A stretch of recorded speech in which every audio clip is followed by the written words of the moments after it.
Itu permainan apa sih?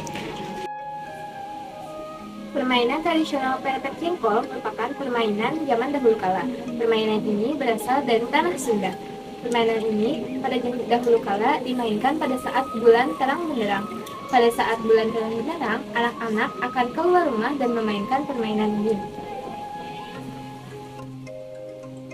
Permainan perepet jengkol ini menuntut keseimbangan dan koordinasi antar kaki dan lagu yang dimainkan. Permainan perepet jengkol ini biasa dimainkan oleh 3 orang pemain yang saling bekerja sama untuk menciptakan suatu keseimbangan. Permainan perepet jengkol ini sama dengan permainan yang ada di Banyuwangi, yaitu sreng-sreng goreng. Kalau cara bermainnya gimana? Adapun langkah-langkah permainan tradisional perepet jengkol ini, yang pertama, lakukan pengarahan aturan bermain dan keamanan bermain. Yang kedua, anak-anak diberikan waktu untuk berdiskusi menentukan strategi bermain. Yang ketiga, anak-anak menentukan formasi membentuk melingkar dan posisi tubuh saling membelakangi. Yang keempat, tangan semua berpegangan, setelah itu kaki dikaitkan satu sama lain. Yang keempat, setelah anak sudah siap dan kaki pun sudah dikaitkan, anak-anak menyanyikan lagu perepet jengkol sampai permainan berakhir. Pasti manfaatnya. Nah, dalam permainan perepet jongkok ini terdapat manfaat dalam berbagai aspek. Yang pertama, dalam aspek kognitif. Berikut beberapa manfaat yang terkandung dalam aspek kognitif. Yang ke-1, perkembangan kemampuan pemecahan masalah, di mana permainan perepet jongkok ini memerlukan pemikiran analisis dan pemecahan masalah, di mana pemain harus mencari cara terbaik untuk mencapai tujuan mereka, mengantisipasi langkah lawan dan menemukan solusi terbaik dalam situasi yang mungkin kompleks. Yang kedua, belajar untuk mengetahui hak-hak orang lain. Dan yang terakhir, dengan permainan perepet jongkok ini, anak belajar membuat aturan seperti masing-masing kelompok terdiri dari beberapa orang dan penentuan tempat. Yang kedua, aspek fisik motorik. 1. Melatih keseimbangan tubuh para pemain. Nah, yang kedua, melatih kekompakan para pemain dalam suatu kelompok. Yang ketiga, melatih kekuatan kaki para pemain dalam menopang tubuh saat bermain. Dan yang keempat, melatih kelincahan tubuh dalam berbagai kombinasi gerakan. Manfaat yang ketiga dari permainan perepet jengkol ini yaitu dari aspek sosial emosional. Berikut beberapa manfaat yang terkandung. 1.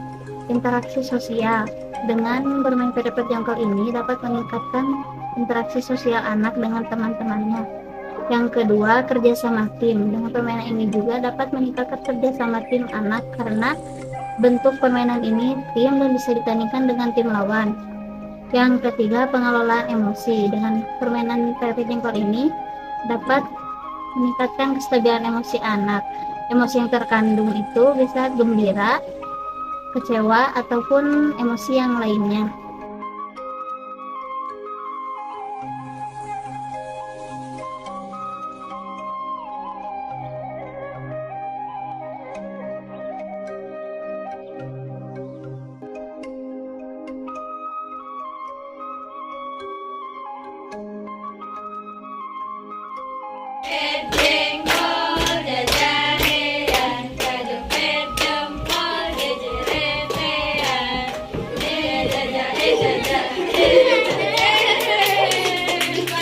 Pun resiko dari permainan perepet jengkol ini, yang pertama yaitu resiko terjatuh.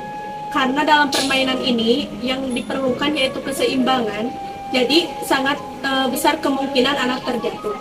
Kemudian yang kedua, resiko kaki terkilir, karena dalam permainan ini tadi rentan terjatuh dan mengutamakan kaki, ya, jadi kaki anak mudah terkilir. Yang ketiga yaitu adanya sifat egosentris dari anak. Jadi jika anak terjatuh, anak akan saling menyalahkan satu sama lain sehingga timbul pertengkaran. Adapun penanggulangan dari resiko permainan ini, yang pertama yaitu orang dewasa harus melakukan pengarahan terlebih dahulu sebelum permainan dimulai. Kemudian harus lahan yang digunakan untuk permainan harus benar-benar lahan yang luas dan aman untuk permainan. Kemudian sebagai orang dewasa juga harus menyiapkan pertolongan pertama jika terjadi resiko bermain yang tidak diinginkan. Dek, Gimana nih perasaannya setelah bermain perepet jengkol? Seru, terima kasih Tete.